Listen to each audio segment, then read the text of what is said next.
Hey everybody. Oh, let me see. I'm making sure I'm in the frame. It's funny because I got a delay on this screen. So, all right. Well, we're going. We are not going live. We are live. If you have any questions as you come into the chat, say hello. Love to talk with you. If you've got questions, throw them in the chat, and I'm happy to answer anything. Let me scroll here, make sure that I've got... Let me know where you're from, too. Just chime into the chat, say hello, and it's funny because I got a delay on my side. We're trying new technology, as we have been doing. New backgrounds, new lighting, new cameras, sound, everything. You're right, this camera does look good. Rather than the blurry one that we were using before, the 1980, my old school camera that I had. Hope everyone's doing well, enjoying the holidays with family and friends. And if you are joining us or just joining us now, say hello. Let me know where you're from, where you're joining us from. We're going to start up. Are you starting up TikTok too? All right, so we got TikTok going. And I'm here to answer questions. We just recorded a couple videos, which was nice. It's been a little bit since I've recorded some things, and so we are going to be editing those and launching them. Carlos, how are you? Been silently following for a while. That's good, though. Silent's okay. It's, at least you're here. That's what's important. So good to hear from you. Yeah, it's from Spain, right on. Yeah, I know the time difference is tough. It's like, what were we thinking of doing? It was like a 9 a.m. Pacific time. I'm out of San Diego, and I know that it's hard for people to join all over the world. It is, because we have people from all over. I wish there was a better way of doing it, but because sometimes the times, I don't know what that equates to on many of the world, but I recall somebody else that I was looking at had done like a 10 o'clock, and it seemed like a lot of locations worked with that time. So, but planning a lot of new things for the new year, new videos, new courses, expanding the membership. We just launched on the membership. We just launched the new discussion forums, which the ones before, candidly, were not very technically advanced. We're using a platform, the software platform, and to do all the membership stuff, and the discussion technology that it had was really bad. That's what I can say. And now it's really good. And so that is something that's really cool, that allows, it actually allows for like feeds, one-to-one video from me to everybody, just discussions and posts and everything else. So for members and people in the community, it's a really cool tool. If you are interested in checking it out, our community is pay what feels good. So you can choose the amount that you want to pay, and you can do that at daduniversity.com. There's a link, or you can support the channel. There's a link up on this feed where you can see where you can support, and that is either become a member or donate to the channel, and then allows us to do this stuff on a regular basis. Because as you can see, this camera that we're using now is really good, and that stuff is expensive.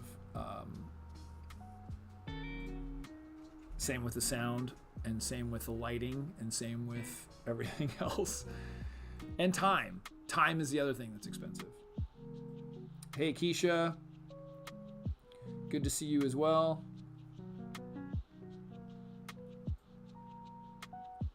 Keisha had asked, just curious if you knew any indoor 4-year-old activities or projects, because I'm a downer daisy and feel so bad at night when we just do the same thing. Yeah, no, I get it. You feel like you're doing the same thing over and over again. You can only watch so many movies. You can only watch so many books, or read so many books and color so many pages. So a couple things that we did, or I did with my kids indoors. We built obstacle courses, and I can tell you there is sort of an endless combination of obstacle courses, and they can be safe. They don't need to be crazy, but like it can be, the obstacle course doesn't need to be something like where you're climbing or jumping or whatever. Like literally, you can create different stations, and let's say one station is, pick up the crayon and put it in the trash, or whatever. I mean, you could take, wads of paper and put them in a bowl, or try to get it into a bowl and play basketball. Like, you just have to try to be a little bit creative, and you make these different stations around the house and you time it, and that can last for quite a while. And we did all kinds of stuff. I remember too, making forts. We made a lot of forts. 4-year-olds start to be so creative. They start to just really use their imagination. So I think, that's something too, like the obstacle courses and the forts. Those were, we did a lot of that. I got a little tent. It was like a little, very cheap tent. Maybe it was like $20-$30 or something like that. And we just said, we're going camping. And we would go camping in my son's room. We'd go camping in the living room. And we would just go camping. And we'd set up a bed. We'd have popcorn in the tent. So we'd have popcorn while we're camping. It's just like using your imagination. And what part of the difficulty is that I think as parents and also as adults, we have a different idea, obviously, of fun. But for kids, a lot of them will just go based on your excitement. My wife was really good at this. Of even when it rains, she gets really excited and says that it's good luck. And so then all of a sudden my kids think that rain is amazing, and that it's good luck, especially when we're on vacation. So yeah, you just use a little bit of imagination and see what you can come up with.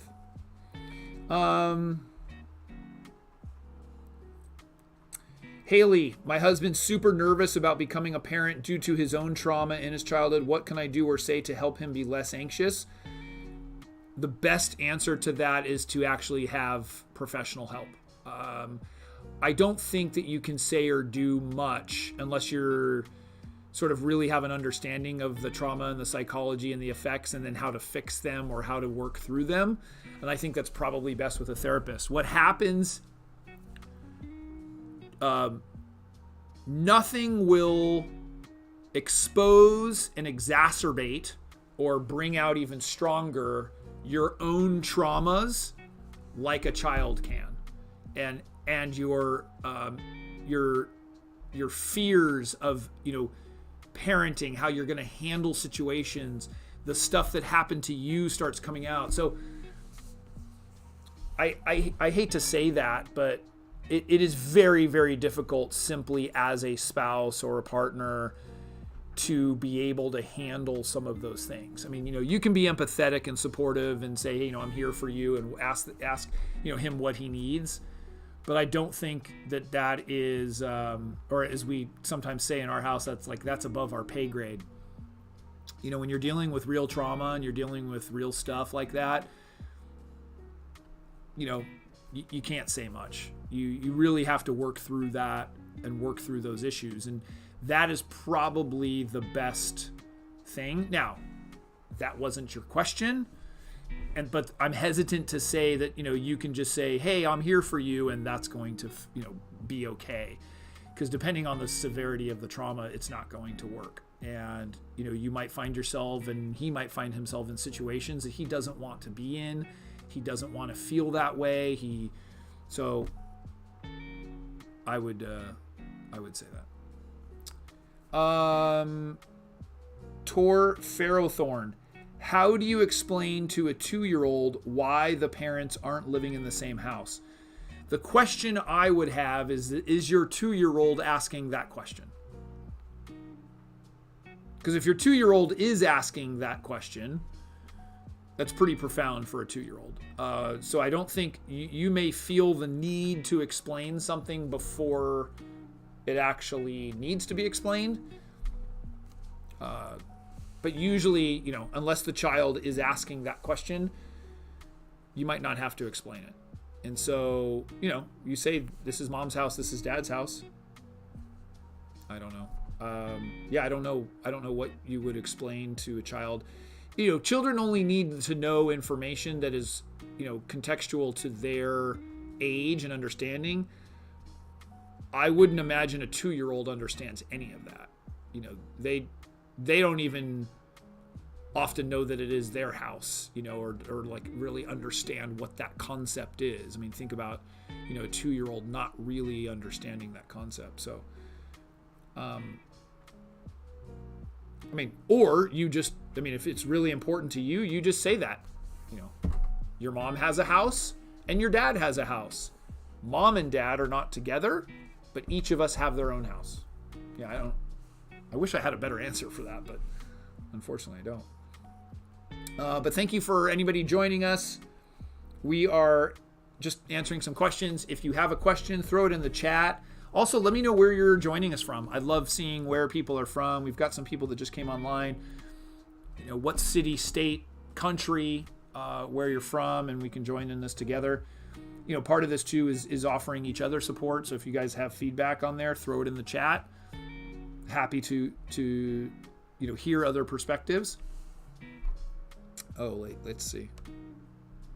My chat's not refreshing. All right.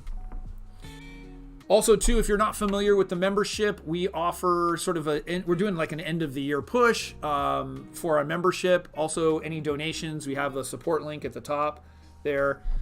That's how this runs. This runs based on membership, and there's a little bit from YouTube for ads, but not much. We don't get enough views for that. So, membership, we're showing this on the screen now. You can pay what feels good, which means you can choose what the monthly membership is, or if you wanted to just make a one-time donation, you can do that through the support page. It's up. There's a link on there, and we really appreciate that. It helps us do this, which I think I had mentioned before. It's like cameras and sound and lighting and an assistant and all of these things are a lot. It is.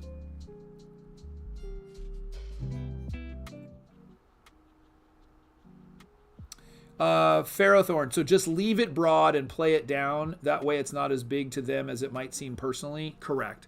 Yeah, I don't think you need to explain something when they are that young. You don't need to explain it unless there are questions being asked. That would be my thought. Because that means that, the child isn't thinking about it in the same way that you are. You might be emotional or have really strong feelings about it, or, whatever that is. The child is not thinking that. The child's just like, well, where are we going? If that, what starts to happen is as the child becomes more aware, they may say, why are mom and dad not together, or something like that. But until those questions happen, I don't think you need to explain anything. Haley had some good feedback here. Kids only make a big deal out of things when parents have shown them that it's a big deal, and that's true. So kid falls down, scrapes knee. If the parent acts dramatic about it, the kid cries. It's very true. So good feedback. Thank you, Haley. Carlos, Jason, did you cut the umbilical cord for your children? Yes, I did. But it was more like ceremonial. But yes, I did. Like the doctor brings the child over and stuff. Our situation was a little bit different too, in that our doctor who delivered our children, both of our children, was my wife's boss. She worked in that field, and so she was so she was a labor and delivery doctor, and so she was actually the one who assisted us with this. So we had a little bit more, I would say, privilege, or like I had more access than most people don't, or we were able to do what we wanted to do. And so it was actually pretty nice. Yeah, I like you guys are talking back and forth. That's good. Helps me. I don't always have to be the one with all the answers. Sometimes I don't have the answers. I just pretend. No, if I don't know the answer, I don't have an answer. I don't have experience with it. I'm hesitant sometimes to. Carlos says, I'm going to do it too. Apparently, it helps you connect better. Yeah, I think that's that's subjective. It's an opinion. I think whatever helps you connect better, is important, and you don't need to, it's not something like that. If you feel like it's important, then it's important. For other people, it's not as important. And I don't think we can judge, if somebody's like, no, I didn't cut the cord. That wasn't important to me. And things like that happen all the time where we feel like something is really, really important and somebody else doesn't. I mean, that can happen with your spouse or your partner, often where, one person feels like something's really important because it's important to them, or it was because it was important to their family or their traditions or how they do something. And with their significant other, it's not that important. Holidays, that comes up a lot. Birthdays and celebrations and all kinds of dates and how people celebrate and how people do things. That happens all the time where we feel like something's really important. And so I think as a partner, the important thing to think about is what is important to your partner, and then consider that if you are okay with it or it's not against any of your own beliefs. So let's say, as an example, your wife feels, or your partner feels, that it's really important to cut the cord.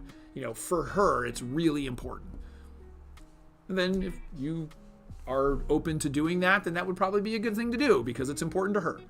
That's what a partnership and a marriage is really about too, or relationships. It's recognizing when something is really important to the other, and sometimes it's not important to you. Sometimes it's in conflict with what you want to do, and if it's in conflict, then you've got to work that out. But if it's not that big of a deal, or you're scared, it's not that scary.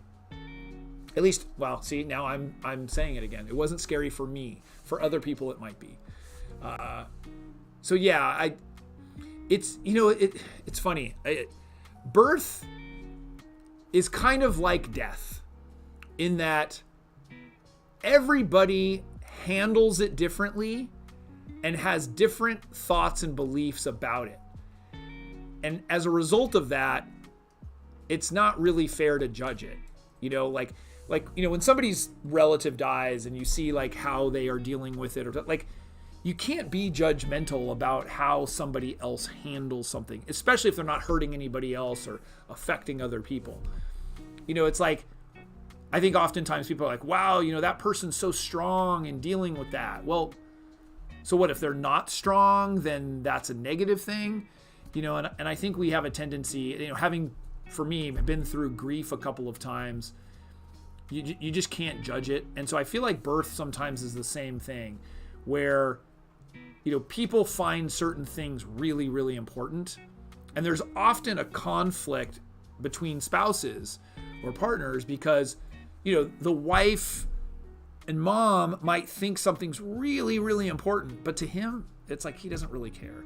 Or vice versa, he really cares about something and she's like, I don't care about that. So that's where communication comes in.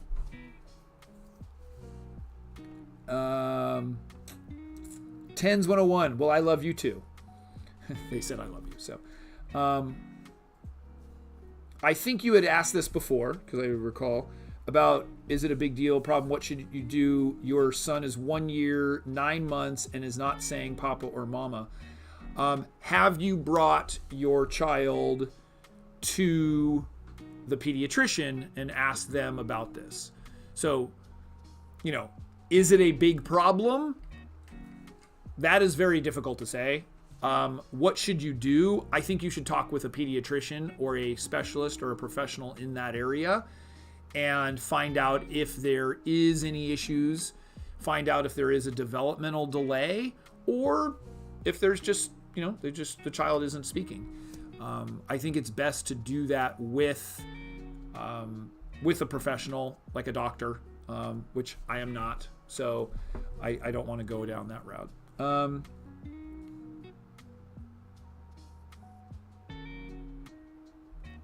Let's see.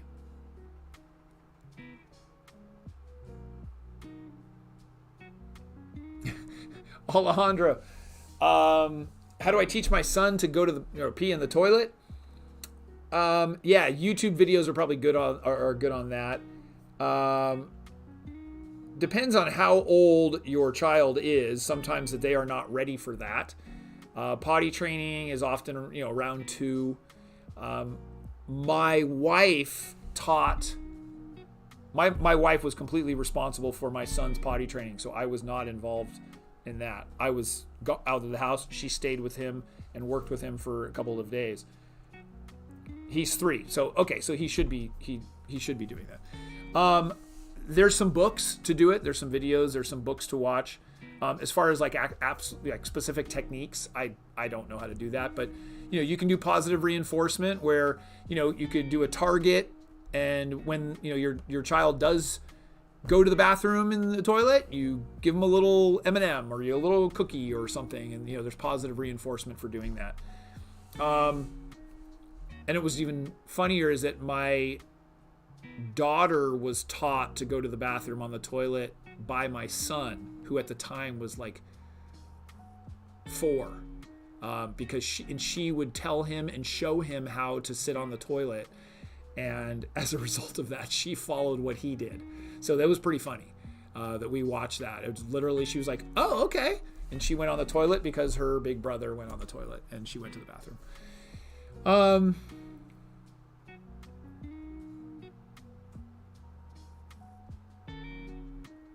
Let's see. Yeah, you guys are talking about cutting the cord. Hey, Johnny, good to see you. Couldn't have been more happier at Xmas time. Our 1.5-year-old received mostly books, blocks, and puzzles. Only one technology toy. That's good. Try to keep it like that.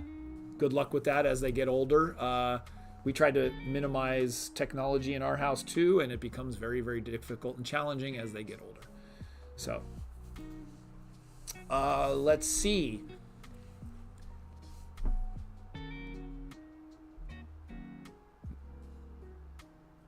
Yeah, for those of you just joining us here, I see more people coming in.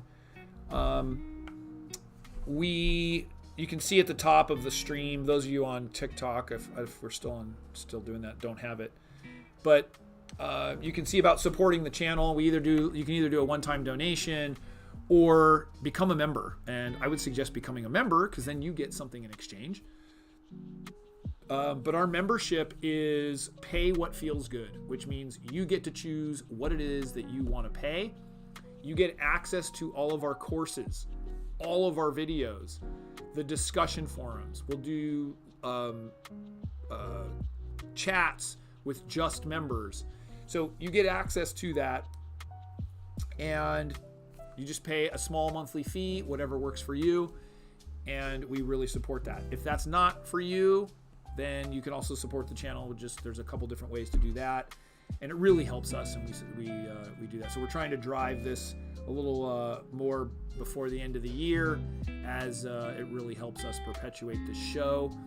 And we just, as an example, just recorded a couple new videos. They'll be coming out over the next couple weeks or so. I've got a couple new courses that we're planning. So there's a lot going on and a lot coming into the membership. And so any of that support is greatly appreciated. It's a lot of time, a lot of effort from not just myself, assistant, and then also all the other things involved. So always love that. So what else? You guys have any other questions? Anything else I can help with? I know it's the holidays. There's people are spending time with family and friends, and so and doing exciting things.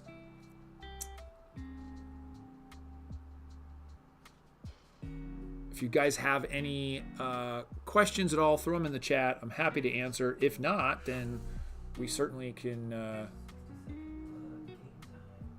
Yeah. Well, what is the game we have?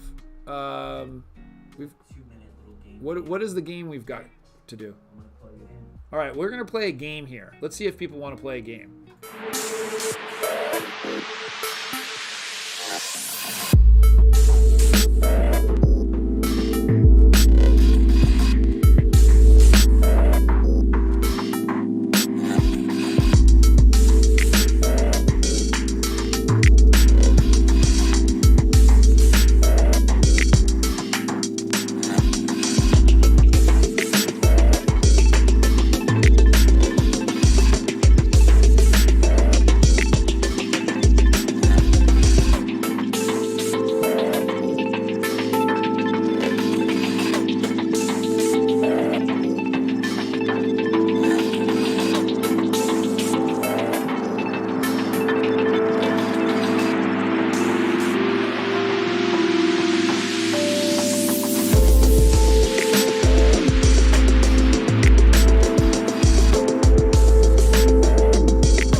We're back.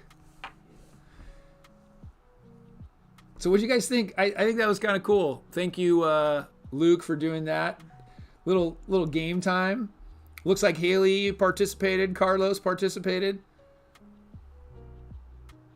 We'll have to structure that in a way that we could actually like record something, keep score or something. Yeah. No, I like that. We'll have to add that to the show. So what's really cool, I mean, for those of you who are, participating in this, is because of some of the technology that we're using, we can bring in other things, and that's what we've been testing a lot. That's why, over the last probably couple weeks, I've gone live a couple more times than I have in the past, just because we're trying to work out through all these things. And the only way that you can test stuff is by actually going live. So whereas, in the olden days, I went live with my phone or even my laptop, we now have a camera hooked up to a computer, which then hooks up to microphones, which hooks up to other stuff. So there are things that we can do, to do that. So we can get back to Jay's Way. How to handle Christmas after divorce, the first time without the kids.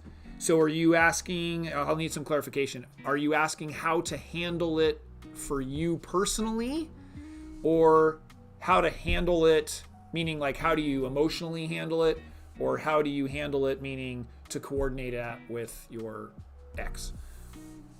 They're just kind of different. I just want to make sure the context of what I'm answering is correct. Or I can answer it in both ways. At least how I would hope I would handle it if I was in that situation. Here's the thing.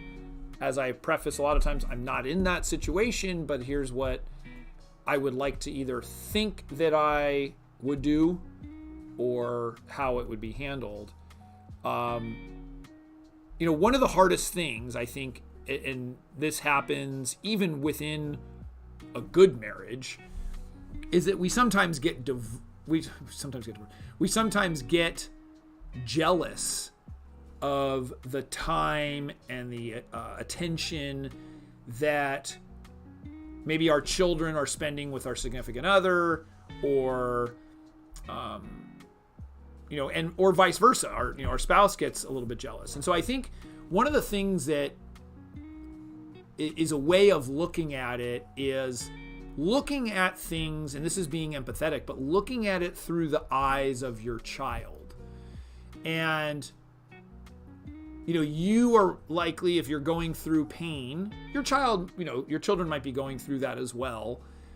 But the idea, let's say they do have a good relationship with their mom, that the idea that they are having fun and they are enjoying the holiday and they are doing that, and in a sense, you're trying to enjoy it because they're enjoying it, rather than thinking about the negativity and the things that you're going through. And I'm not saying this is easy. I'm just trying to, I'm trying to imagine myself in that situation and what I would hope I would be able to do, because, you know, we see that a lot. One of the things I will say with my wife is she doesn't get jealous about the time. So like I go camping with my kids, or she loves it. She loves the idea that the kids are having a great time and doing it. Granted, she gets a break as well, but it's this idea that, you know, and I think I need to do that a little bit more, because I do get a little bit jealous. She takes them sometimes to concerts or stuff. I love the fact that they're enjoying it. So, but it, you know, there is that like, oh wow, they're having fun without me, or, you know, there is some of that can come up. And I think, and especially if you are in a divorce or you're in that separation situation, that can be even more, because you might have those negative feelings towards your significant other. So I didn't see the follow-up on for you, but I would imagine I would hope that that's the case, that, you know, looking at it from your children's perspective rather than trying to focus on what it is that you don't have or that what you're missing out on.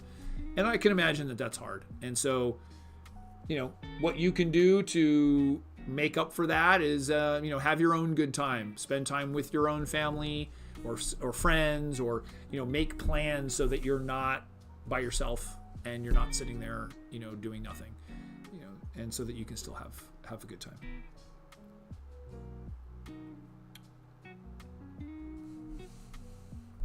Well, Johnny D, any advice on handling random screaming? Our son will just have random screaming outbursts, especially during dinner time. Feel bad for my wife, who is a stay-at-home mom. Well, I'm going to make an assumption here, and I'm not going to say that they are completely random outbursts. Meaning you might feel they're random, or you may not understand why the child is doing that. But a couple things could be going on here, depending on the age of the child. That first look at, you know, is there actually something that is going on with the child? They just don't know how to handle whatever it is that's going on. So the screaming might seem random or uncalled for, or it's overly dramatic or something, but it means that your child just isn't able to express, most likely able to express what it is that they might be feeling at that time. You know, that sounds like some kind of duress, or, you know, it's a pretty extreme measure. The other thing you do is, I don't know how old your child is, but also is looking and maybe taking them to a behavior specialist, because they could have some kind of issue. And what I mean by that is, and I'm not an expert in this area, but children with some sort of, whether it could be a learning disability, it could be a you know, growth delay, it could be anything, that they could have those kinds of outbursts, and you don't understand what's going on with them. And like, for example, I have seen it with on the playground, with what seemed to me, but yet it was a child that, you know, had a either mental issue or a physical issue, and they were screaming. I couldn't see what was wrong, and even the parent would be like, "Oh, I don't see what's going on either." My children had some special needs kids in their classroom, and they would do that. They would, you know, scream out sometimes, and what seemed like for no reason. Now, that could have been something where they didn't like the situation, or something didn't go their way, or they didn't get the toy that they wanted, or, you know, they don't like what's for dinner, or, you know, something. They don't like the smells. What I would be careful in doing, and I know I'm not trying to upset you or anything, but Haley saying could be, you know, a child struggling with structure, being forced to seat. That certainly could be too. I think you need to look at the situation more in depth and look at what is going on at that time that the child is screaming. You know, if it is, hates being forced to sit down because, you know, the child's throwing themselves all over the place, yes, that could be the situation. The situation could be, you know, I mean, it could be as easy as, like, they're not hungry and they're feeling like they're being forced to eat, or there's all kinds of situations. I think you have to address the situation a little bit with a little bit different perspective and see what could be happening. Carlos, I was trying to pay and send a sticker on the chat to tip Jason, but YouTube is rejecting all three. It goes, all work and with balance. That's strange. Yeah, well, you could always go to the donation. That works. I appreciate that. You could always go to the donation, or you could go to the membership too, because then you get access to the courses and all the videos and everything else and the discussion. Which we have our support link up above me. I don't know if has everybody seen the commercial? We can play that maybe in the bottom corner. Maybe could we play it in the bottom corner? No. Okay. Well, maybe we don't. Well, because then I'm going to go off, right? I will go off screen and then. So, yeah, here we can. But you really want to show that? No. Yeah, I don't know if you guys have seen the commercial for Dad University. We can play it. How long is it? It's 60 seconds. All right. When I found out we were going to have a baby, I was so excited. I was also full of anxiety and fear because I knew nothing about children or being a father. So I began learning. I took parenting classes, did research, got certifications, and most importantly, experienced mistakes that I learned from. And while there was a lot of information and communities for moms, there wasn't many resources for dads. And so I decided to take action and began building Dad University. Dad University is a one-of-a-kind educational platform for dads to help you achieve your full potential as a father. We help you go from overwhelmed and confused to calm and confident father with our courses, our videos, live broadcasts, support forum, and more. When you become a member, you get unlimited access to everything. The pricing for our monthly membership is pay what feels good. Education, the community, the tools that you will get here are priceless. But we also understand that everyone values them differently. And as such, we give you the choice of what you want to pay. How much is peace of mind worth to you? Click on Become a Member and get started today. Huh? Back? There we go. As I scratch my head and my face.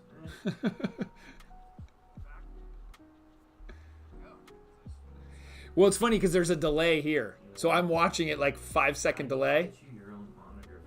Yeah, I can't see the same thing. It's kind of funny. All right, here, let me turn off my music here, or my volume. I hear myself. I don't need to hear myself. So we do have a question from Carlos.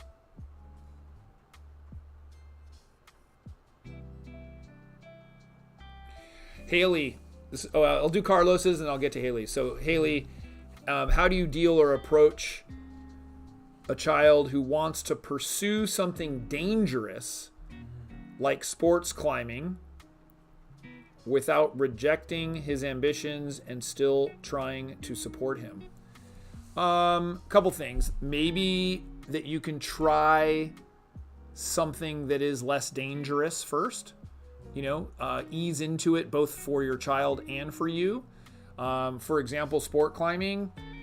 I will say my child is a climber, but it's indoor climbing and it's safe. It's and he loves it, and he's been doing it now for a couple years.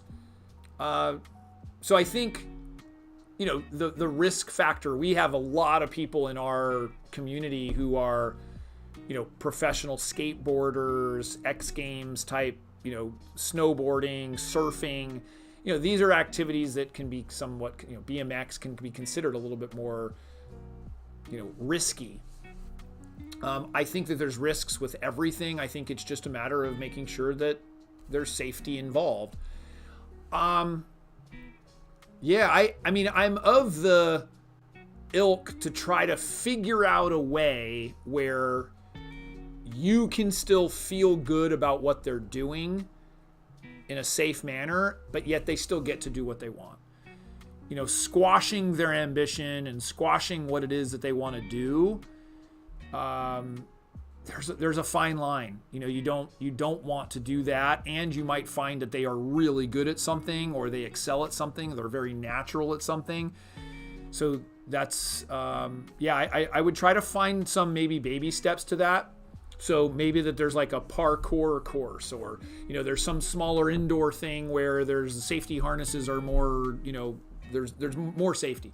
So try to compromise in some way where you can both get what you want, and you can say, hey, we're going to try this first, see how this goes, and if that works, then we can move on to the to the next stage, maybe, hopefully. Okay, so Haley, I have some things you might not want to hear, but I have been reading, researching, and preparing to have kids for over 4 years. My husband has yet to pick up a book. He will watch videos if I ask him, but how can I get him excited about this? You can't. I hate to say this, but you just feel differently than he does. So, if anything, you might be better off backing off. And this is the difficulty, and this is a hard thing to say. But, for many men, their excitement is going to be different. He may or may not feel differently when you're pregnant, when your child's there, because you're preparing for it. I'm assuming then you don't have children yet. You can't want or wish somebody else to want or wish. And you're going to spend a lot of effort and a lot of time and probably have a lot of expectations that they are going to do that, and you are going to be severely disappointed. I just heard, now I'm forgetting who said it, but expectations are simply it was Esther Perel. Expectations are simply resentments in the making. So think about that. So you can't force him to want something or to be interested in something. This is something that you are very interested in here, and you can actually think of it in the same way that, let's say he was really into golf. He loves to golf. It's like, he would do it every day if he could. And he just wants you to go and golf with him. Like he wants you to watch golfing on the weekends, and and you want nothing to do with it. Or maybe if you might watch it every once in a while, and you might do it because you love him. It sounds like if you ask him to do something or watch the video, he'll watch it. But for many men, it's common. It's not that. That's the struggle I have with Dad University.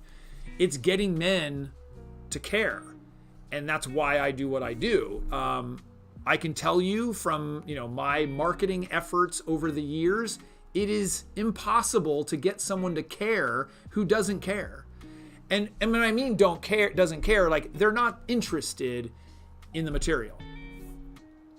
So all you can do is kind of concentrate on yourself. You prepare, you're ready, you do that. You wanting him to do it and him not doing it is going to cause resentment. It's going to probably cause a little bit of frustration on his side as well. And so you only have a couple choices. You can back off and accept that. You can continue to push and figure out and find out what happens with that. And that's really it. Like you can't, there really isn't a secret. And what happens often is like, for men often it'll happen is sometimes it'll change when they see, that you're pregnant and that's real for them. And then it's exciting. Now, I will then go now on a different tangent and say there could also be extreme fear on his part. For many men, it's scary. And it could be scary that, he could feel a little bit differently about children than you do. And you want to have those honest conversations, but he may not be as excited about it because he's scared about it. He's scared. I have no idea about your situation, but he could be scared that he's not going to be a good enough father. He could be scared that he's not going to provide, good enough for the kid. He could be scared that, like, his family wasn't a certain way, and so he's like, there's 50 different possibilities. So I think, you have to have those honest conversations, and instead of pushing, you could ask why and find out why and say, hey, is there a way, or is there something I could do that would get you excited about this? And if he says no, you have to accept that. And I'm sorry. I know it's not probably the answer you want to hear, but that's the one. I think it's very common. I've been on podcasts with women and for women, and a lot of times it's, in the older stages where a lot of women are saying, like, how do I get my husband to help with this? Or how do I get my husband to... And those are a little bit different. It's either he's not interested, he feels insufficient, he's being criticized. There's only a couple of answers. So, and I don't think that's your situation here, but hopefully that helps. Wow, more questions now. I went on quite a tangent for that one.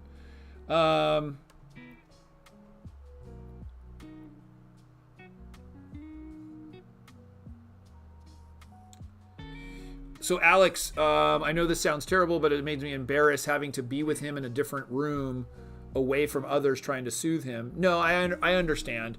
I think that's getting to the heart of the problem, is really finding out what it is and why, rather than... So it says, Jason, any advice on a child who cries at loud noises? Our son is almost 2, brought him to a family party on Christmas, and he would cry and scream at the loudness or excitement. Yeah, actually, I would take him to a pediatrician for that. There definitely is, that's a real thing where kids are ultra sensitive to sounds and situations. It could be something where he might need earplugs, so that you could go into a loud situation and it could be extremely overwhelming for him. So the first thing I will say is have empathy. If you're not familiar with empathy, look it up. I've got a bunch of videos on it. Put yourself in the situation of your child. Instead of looking at it from your adult brain and your adult perspective of, like, you kind of get embarrassed because your child's not able to sort of hang with everybody. Look at it from your child's perspective. Your child is 2 years old. They have not a lot of control over anything and how they feel, and they don't even know how to express their emotions, anything. And you're going into a room in which you're kind of being forced to go in there, and something is happening to you that's causing you to scream. Think about that for a second. Something is so overwhelming that you're screaming and you don't know what to do. So I think you have to, that's a real issue. I think it's a real issue that you need to address it so that the child is okay. And just, soothing all the time might not be the answer. I think especially if there is some kind of cerebral, mental stimulation, some sort of sensitivity to sounds, which a lot of kids are, I think that needs to be addressed. And I would suggest going to a pediatrician, start there, and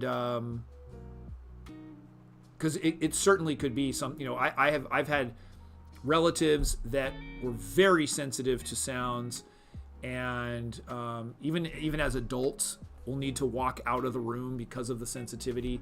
So yeah, I think that's a real issue, and I have some empathy about it because I've seen it even in adults. And so I think we just have to approach it a little bit differently. Not saying I totally don't understand that you got embarrassed, and that happens when we're children. We want our children to act a certain way, but try to look at it from a different perspective and try to give your child that empathy so that you can help solve it. It's something that you want to address.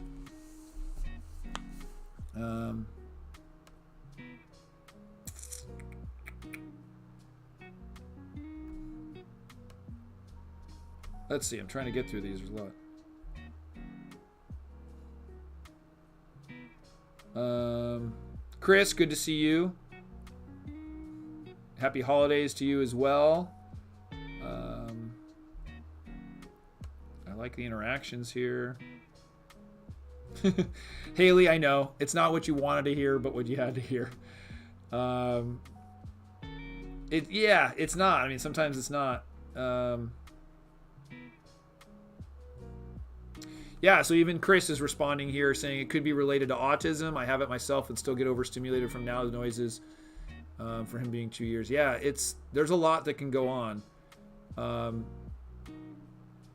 Yeah, Alex, you're right. It's saying it's hard to communicate with someone that young. It is because they can't tell you how they're feeling and what they're doing, and so that's where I've got many videos on it. We have courses on it inside the Dad University membership. I've got a lot of information about it. Empathy and how to handle those kinds of situations is all what we talk about. It's just looking at things differently, and you'll be amazed at how your parenting changes. You start to think of yourself as a coach rather than a parent, and you're sort of helping this child along, dealing with the things in life that are not easy to deal with. And so that's what I would suggest, and hopefully that'll help. All right. Well, this has been good. Oh, we've got more people on now. I want to thank everybody. If you're not familiar with our membership, you can see above me, I've got the support link. I can see it on my stream. daduniversity.com/support. That has links to our membership, which is pay what feels good. Get access to our courses, our videos. That's why, I'm doing some of this is to help people be aware of it. I do free videos. I will continue to do free videos.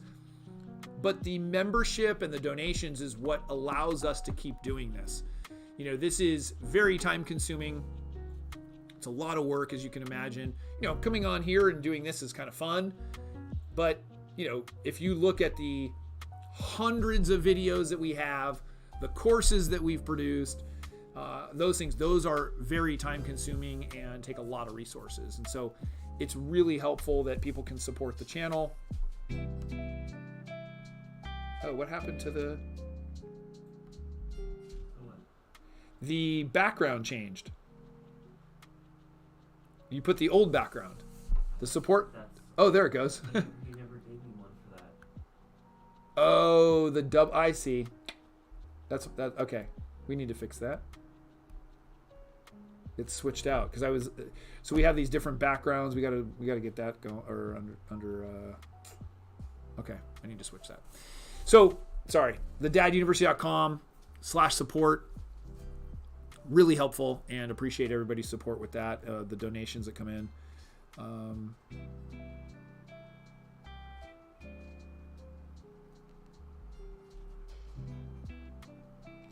So yeah, I think I want to wish everyone happy holidays, happy New Year, and hope that everybody has a safe and enjoyable holiday. Hug your loved ones, spend some time with your family and friends, and I will see you guys next time.